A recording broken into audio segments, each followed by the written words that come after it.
몇 년 전 타임 매거진에서 표지 제목을 이렇게 뽑았습니다. Sex, Lies, Arrogance, What makes powerful men act like pigs. 섹스, 거짓말, 교만. 무엇이 힘 있는 남자들이 돼지같이 행동하게 하는 것인가? 그리고 표지 밑에 돼지 사진을 넣어놓고는 그 옆에다가 No offense 이렇게 썼어요. 말하자면 돼지 여러분, 여러분을 이런 일에 연관시키는 것이 여러분의 명예를 실추시키는 일이 있어서 양해를 구한다 그랬어요.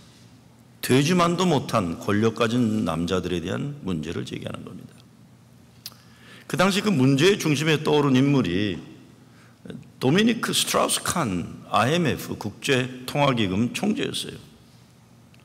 뉴욕에 업무차 왔다가 호텔방 청소하는 여자를 겁탈하려다가 붙잡힌 거예요.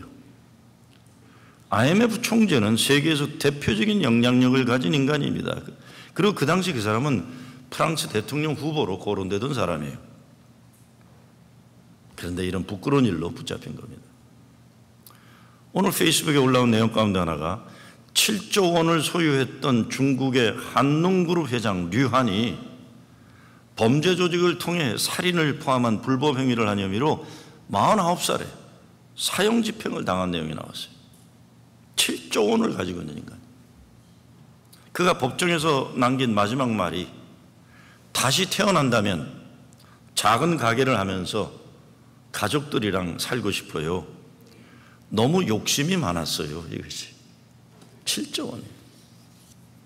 사람들이 다들 엄청난 위대한 일을 하는 것 같고 대단한 역사를 이루는 것 같지만 실제 삶의 문제는 자기 자신 하나 제대로 간수하지 못해서 생기는 문제와 자기 가정 잘 지키지 못하는 문제들이 너무 많은 겁니다.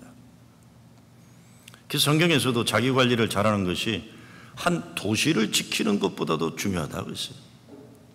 자기 자신과 가정 관리가 우리 인생의 중요한 과제입니다. 그런데 관리라는 것이 그냥 잘 맞고 잘 사는 것에 그치면 안 되고 가정도 그렇고 교회도 그렇고 원래 만들어진 목적을 위해 존재해야 합니다. 하나님이 만드신 목적이. 그 목적이 뭡니까? 지난주에도 말씀드렸지만 요한 웨슬리 어머니 수잔나가 말하는 하나님과 이웃에 대한 의무를 다하는 것이에요. 하나님과 이웃에 대한 우리의 의무를 다하는 거다. 우리들의 삶의 그 목적이 분명하지 않으니까 헛되고 부질없는 일로 바쁘고 때로는 목적을 상실하니까 가정의 행복과 평화가 깨지는 겁니다. 교회도 마찬가지죠. 무엇이 본질인지 본질을 놓쳐버리게 되면 사람들은 비본질적인 문제를 가지고 죽자 살자 싸우느라 정신을 놓치는 거예요. 왜 존재하는지 모르니까 교회가. 오늘 성경 말씀에 보면 아주 좋은 단어가 몇 가지 나옵니다. 하나는 1절에 교회의 일꾼이란 말과 5절에 저의 교회. 여기서 저의 교회라는 것은 다른 번역에서는 집안에서 모이는 교회라는 겁니다. 그리고 또 5절에 보면 그리스도께 처음 익은 열매라고 되어 있어요. 저는 이 말이 얼마나 은혜되는 말인지 몰라요. 그리스도께 처음 익은 열매다. 교회의 일꾼, 집안의 교회, 그리고 그리스도께 처음 익은 열매입니다. 근데 이 세 단어의 반대어를 생각해보면 어떻게 되겠습니까? 교회의 싸움꾼, 집안은 전쟁터, 그리고 설익은 또는 썩은 열매. 설익은 열매, 썩은 열매. 우리의 가정이나 교회는 사랑을 배우는 학교입니다. 은혜의 나눔터에 그리고 가족들과 교인들은 하나님의 거룩한 일을 위해 함께 동거동록하는 동역자들이 타도의 대상인 무찔러야 하는 조건이 아닙니다. 로마서 16장에서 사도 바울은 복음 사역을 위해 함께 일한 33명의 믿음의 일꾼들을 소개하면서 여러 동역자들 가운데 가장 모범이 되는 부부 브리스가와 아굴라를 이렇게 추천합니다. 너희가 그리스도 예수 안에서 나의 동역자들인 브리스가와 아굴라에게 문안하라. 저희는 내 목숨을 위하여 자기의 목이라도 내어놓았나니 나뿐 아니라 이방인의 모든 교회도 저희에게 감사하느니라. 프리스가와 아굴라를 사도 바울은 첫째 목숨을 함께 나눈 믿음의 동지다. 두 번째, 모든 교회들이 감사를 드려야 할 하나님의 사람이라 이렇게 추천합니다. 우리도 나는 어떤 평가를 받고 있는가 생각해 봐야 돼요. 교회의 일꾼인가 아니면 싸움꾼인가? 우리 가정은 사랑의 나눔터인가 아니면 서로 아프게 하는 전쟁터인가? 내가 정말 믿음의 잘 익은 열매인가 아니면 설 익은 열매, 썩은 열매인가? 하나님이 세상에 세우신 것이 가정과 교회입니다. 가정은 아담과 이브를 만들고 세우셨고 교회는 예수 그리스도 보혈의 공로로 세우셨어요. 교회는 주는 그리스도시요 살아계신 하나님의 아들이시니다 신앙 고백에 세워진 것이라면 가정은 하나님이 만드시고 하나님이 기뻐하시는 일을 위해 쓰임받는 하나님의 소원 위에 세워진 것입니다. 그렇기 때문에 가정에는 하나님의 거룩한 목적이 있죠. 하나님의 소원이 우리들의 가정에 담겨져 있는 것입니다. 가정은 교회와 마찬가지로 하나님의 영광을 위해 하나님이 세워주신 것입니다. 오늘이 이제 5월 가정의 달 마지막 주일 설교입니다. 하나님의 축복받는 가정, 가장 아름다운 가정은 궁극적으로 가족이 함께 하나님의 일에 동역자 되는 가정이에요. 그게 다 뭐 목사 안수 받고 돼야 된다 이런 뜻이 아닙니다. 우리가 처해 있는 삶의 모든 현장에서 하나님의 사람으로 사는 것. 오늘 저는 여러분과 아름다운 크리스천 가정의 모델이 되는 브리스가와 아굴라가 어떤 사람들인가 한번 생각해 보고 싶습니다.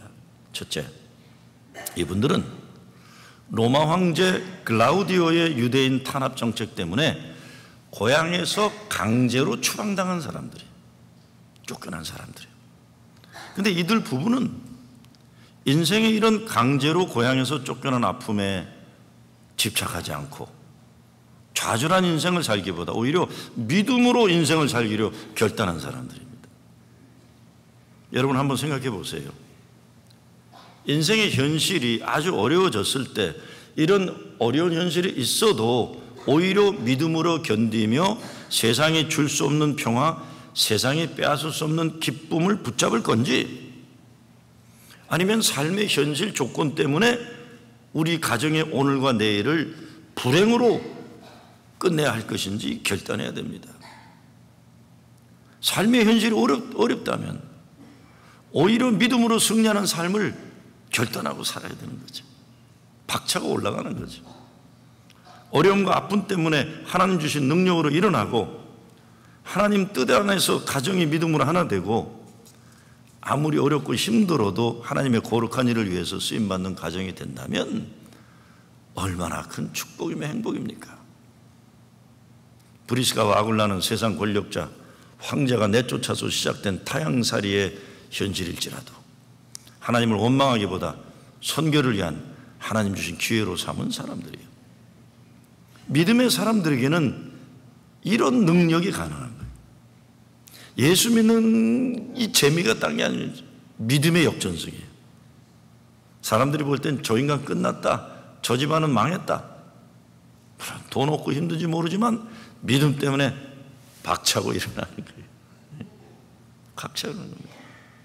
전 지금도 기억나는데 옛날에 시 가운데 그런 시가 있어요. 나는 사람들은 무모한 짓이라고 하지만 나는 오늘도 봄을 기다리며 얼음을 깬다 이런 게 있어요.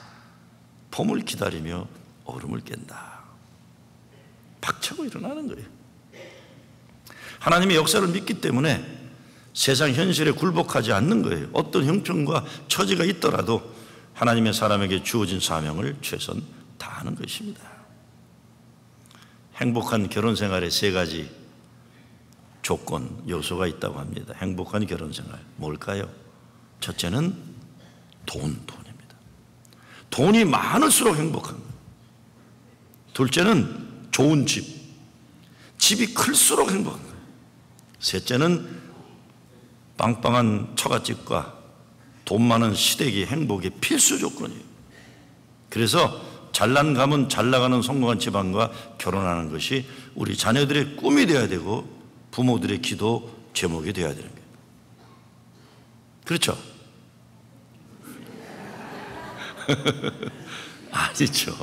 아니죠. 잘나면 좋고 돈도 많으면 좋을 수 있겠지만 행복의 필수 조건이 될 수는 없어요. 우리가 이미 살아가면서 경험했잖아요. 돈도 아니고 집 큰 것도 아니라는 거, 권력도 아니라는 거. 그럼 뭘까? 잭 도미니언이라는 사람이 행복의 요소로 세 가지를 말하는데 지지와 치유와 성장의 격려예요. 서로 지지해 주는 거예요. 잘했어.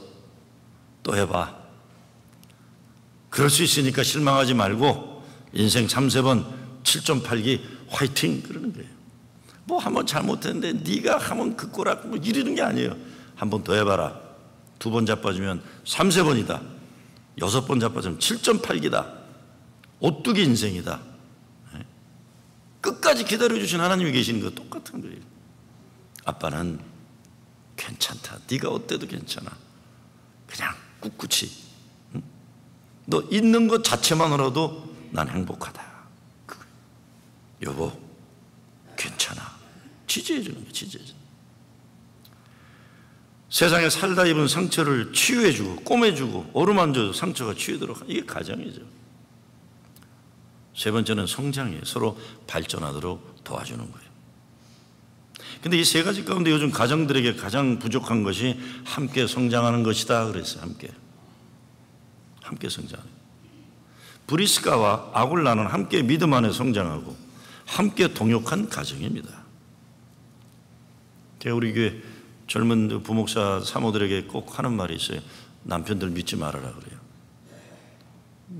목사 남편 믿었다 인생 망한다 그래요. 언제 쫓겨날지 모르고 네 남편.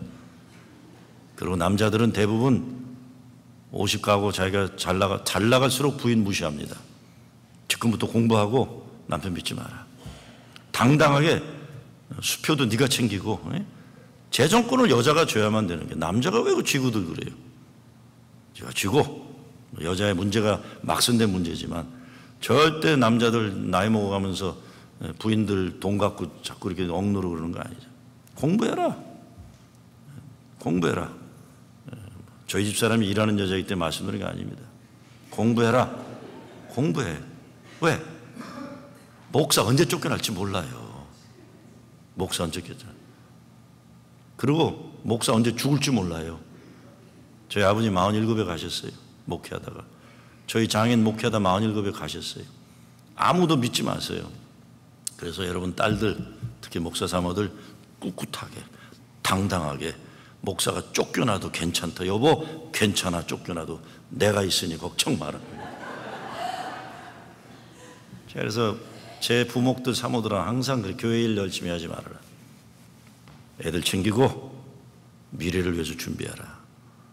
부목사 사모들도 내 딸이나 똑같은 사람들이에요. 교회를 위해서 내가 부려먹어야 될 도구가 아니에요. 열심히 미래를 위해 준비하라 이겁니다. 그 같이 동역자가 되는 거예요. 동역자가 당당하게. 거룩한 목적이 있기 때문에 부부가 함께 배우고 기도하고 영적 성장을 위해 투자하는 거예요. 오늘 여러분의 가정은 함께 믿음 안에 성장하는 가정인가 한번 생각해 보시기 바랍니다.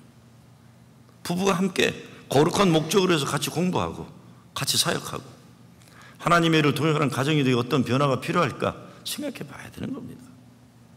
그래서 나의 집이 교회가 된다는 것, 내가 목사가 되는 거예요. 부부가 동정, 자녀들도. 저는 제가 시카고에서 목회할 때, 개척교회 할 때 주보 맨 앞에 썼어요. Ministers, 이 교회 목사, all the baptized Christians. 세례받은 모인 교인들은 이 교회 목사다. Pastor, 요 교회만 담당하는 목양하는 목사는 김종호다 이렇게 하는 거예요. 프로징 제일교회 목사들은 누구냐? All the baptized pastor. 여러분들이에요. 그럼 이 교회를 담당하는 요 동네, 요 조그만 동네 담당하는 조그만 교회 목사는 김정호다 그런 겁니다. 베이사이드 여러분 동네는 여러분이 목사고 맨하탄 동네는 여러분이 목사예요. 저는 이 조그만 여기만 목사예요. 여러분이 살고 있는 사업체, 가정, 학교 이게 다 여러분이 목회죠.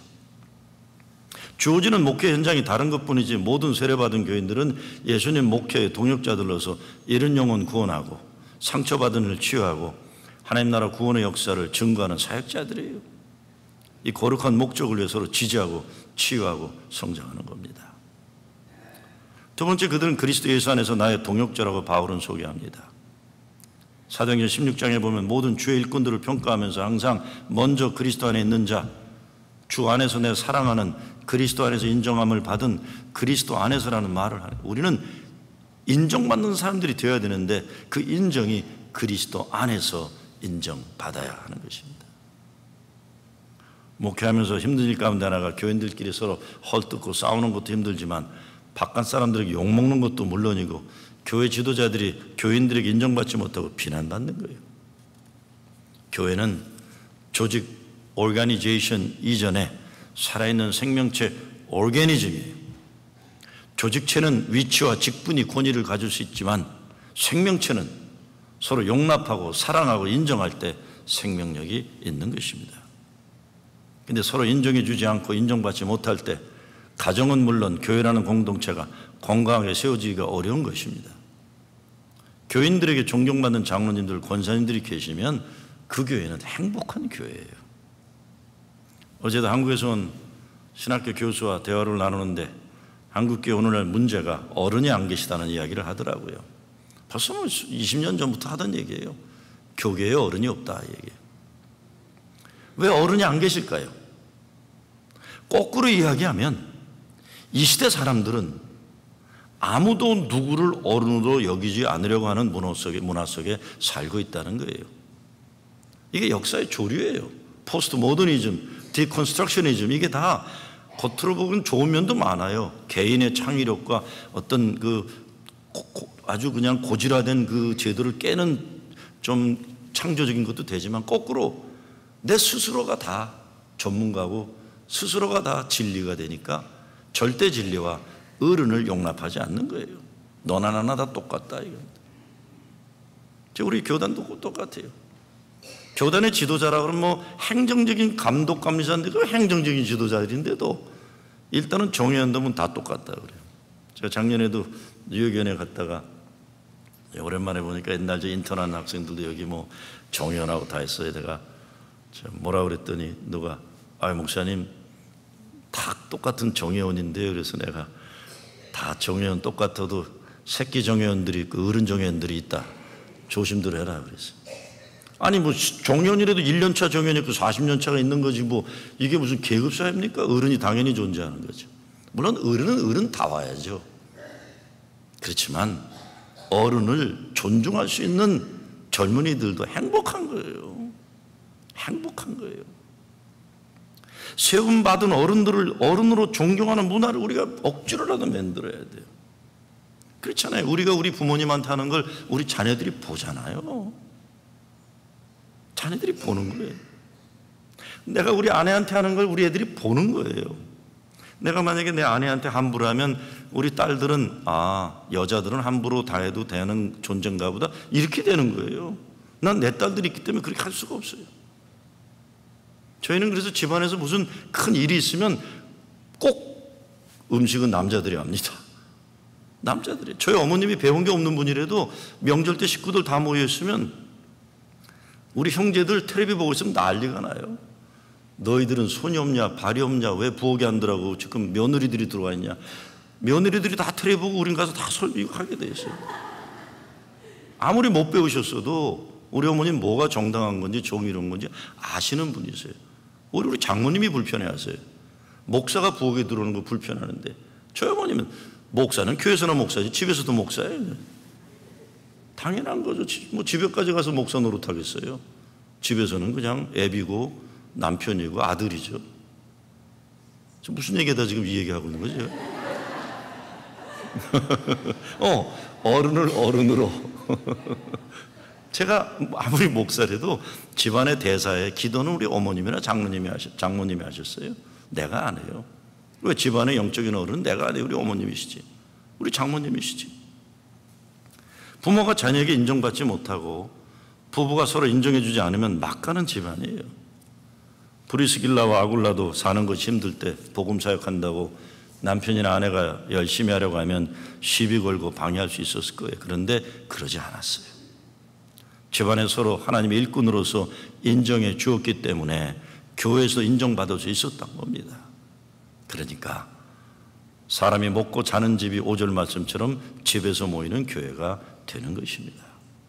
세 번째, 이들의 집은 먹고 자는 곳만이 아니라 교회로 쓰임받았습니다. 말하자면 가정을 열어서 속해 셀처치 하는 거예요. 집을 연다는 것 정말 어려운 일입니다. 우리 교회도 셀처치 제대로 하려면 매주 모여야 되는데 이 뉴욕에 와보니까 그건 불가능. 저는 강요를 못 하겠어요. 아틀란타에 있을 때는 뭐 최소한 한 달에 2번 해야 된다고 하고 매주 하는 셀들이 있었는데 여기 와보니까 상황이 그렇지가 않아요. 여기는요.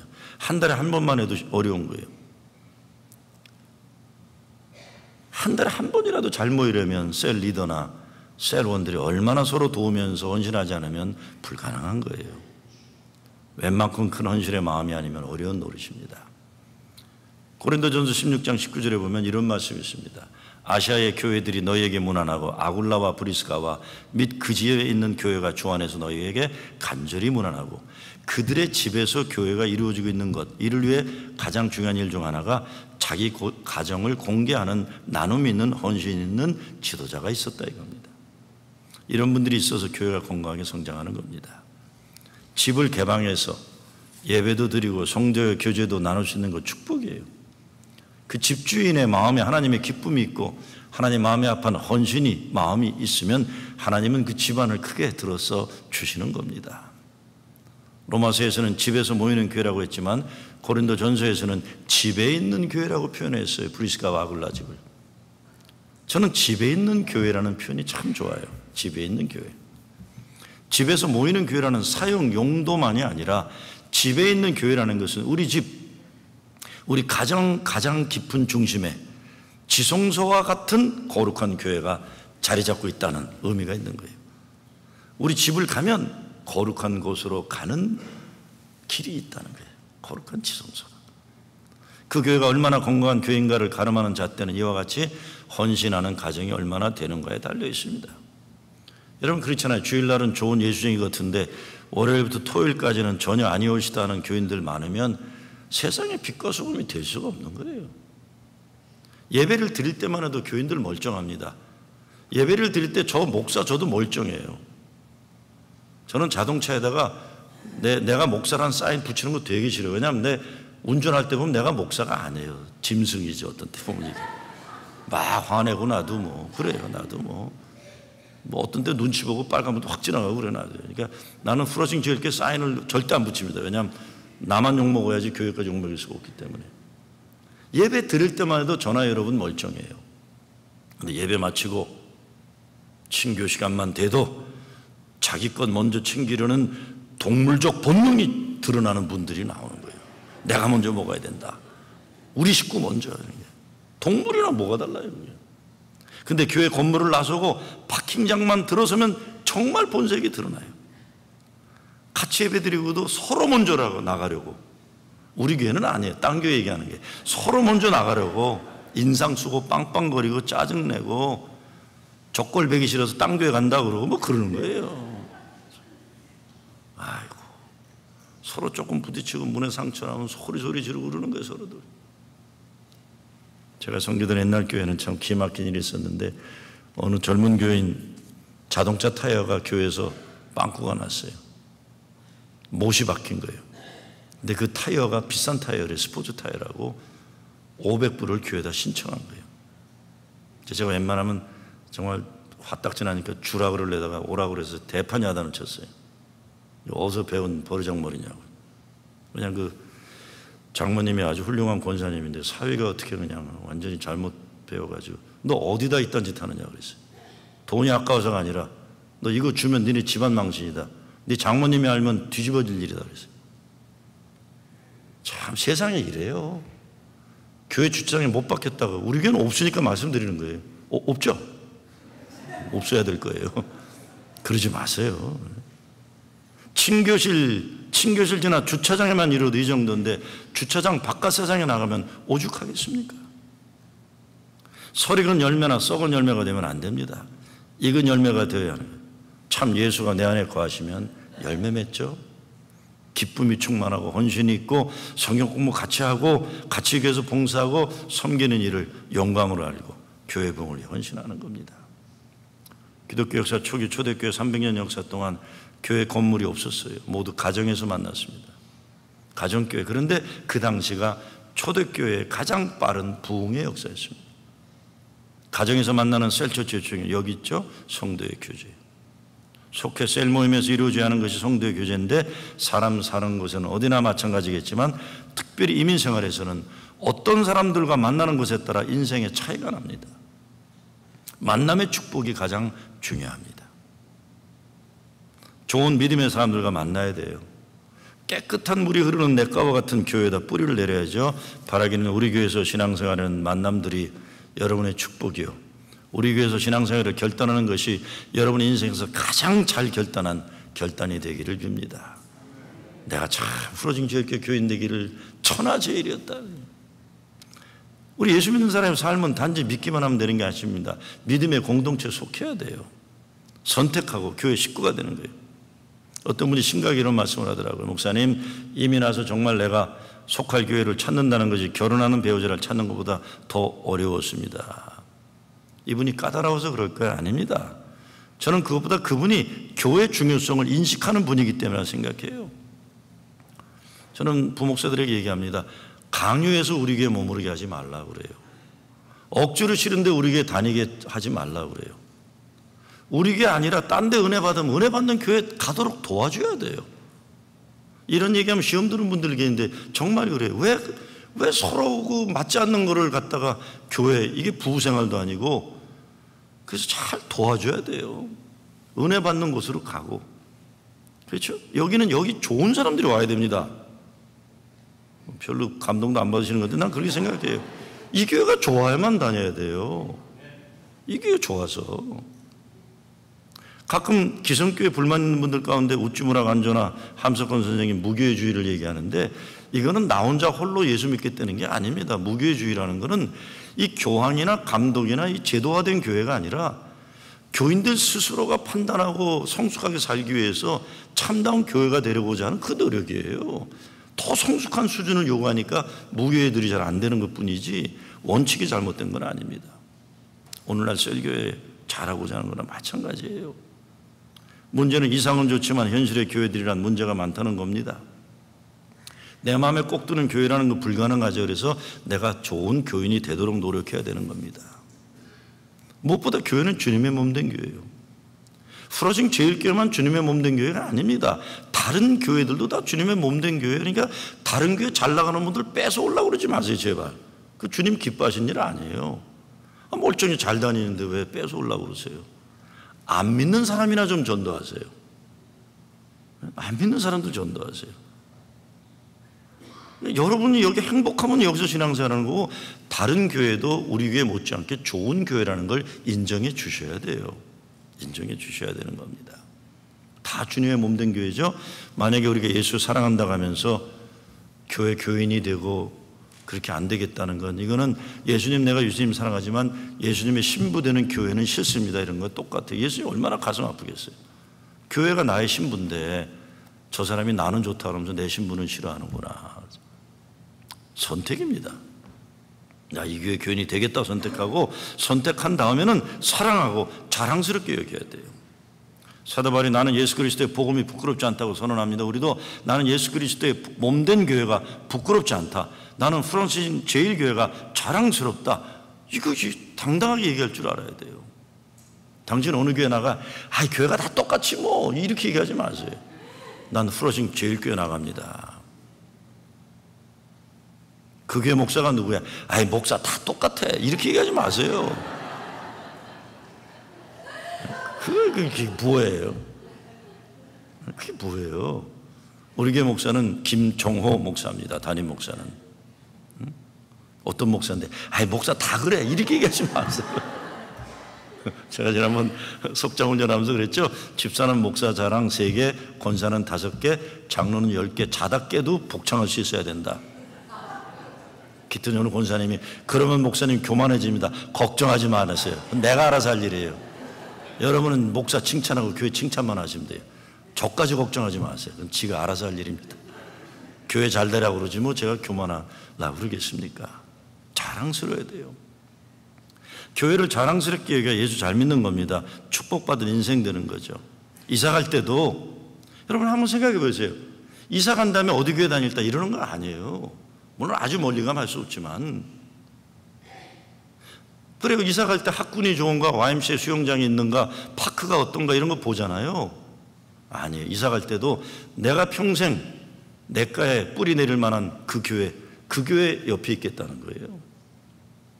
여러분 프로징 교회 아무리 멀리도 그냥 오시잖아요. 왜? 이게 여러분의 교회니까 그러시는 거예요. 나는 서울대학교 다녀본 적은 없지만 누가 그러더라고요. 서울대학교가 멀다고 안 다니는 학생 본 적이 없대요.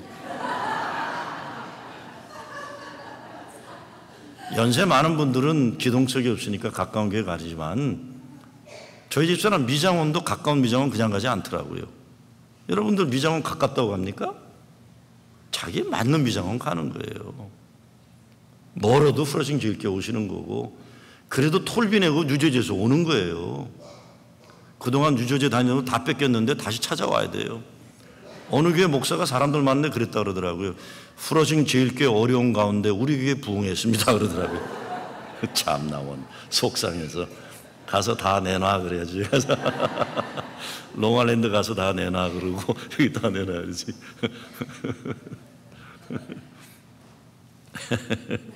자, 다른 거 아닙니다. 교회 생활을 중요하게 여겨야 여러분의 자녀들이 여러분의 믿음을 통해 감동받을 수 있는 거예요. 그렇죠? 교회를 사랑하면 형통함이 있다. 시편에서 뭐라고 합니까? 예루살렘을 사랑하는 자는 형통하리로다. 좋은 교회를 만나는 것은 하나님의 큰 축복으로 여기시기 바랍니다. 에스겔서를 보면 제단에서 흘러나는 생명수가 넘쳐 흘러 죽어가는 것들이 살아나고 열매 맺지 못한 것이 열매 맺는 역사가 일어나고 사해 소금바다에 물고기들이 활개치며 살게 됐다. 이 제단에서 흘러나는 생명수가 여러분을 살게 하는 거예요. 마지막으로 오늘 사도 바울은 익은 열매로 인해 자랑과 기쁨에 충만하다는 걸 알 수 있어요. 5절 말씀에서 에베네도라는 여자가 아시아에서 그리스도께 처음 익은 열매라고 바울이 자랑으로 여기고 기뻐합니다.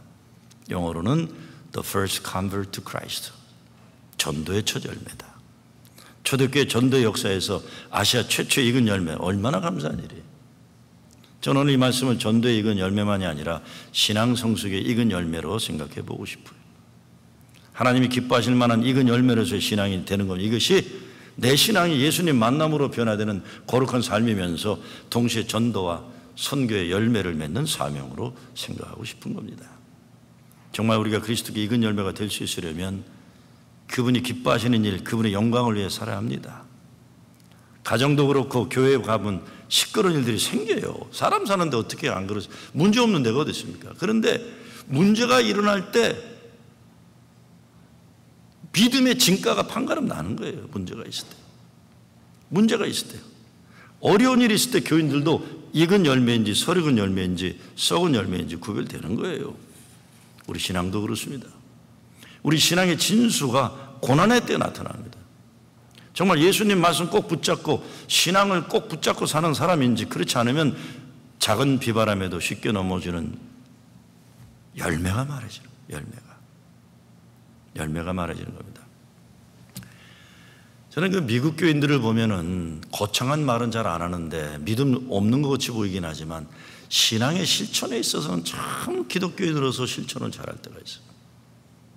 근데 우리 한국 교인들은 말은 뭐 굉장히 번드르르하게 거창하게 거룩하게 하는데 내용에 보면 알맹이가 없어요. 알맹이가요. 어떻게 말을 저렇게 거창하게 할까?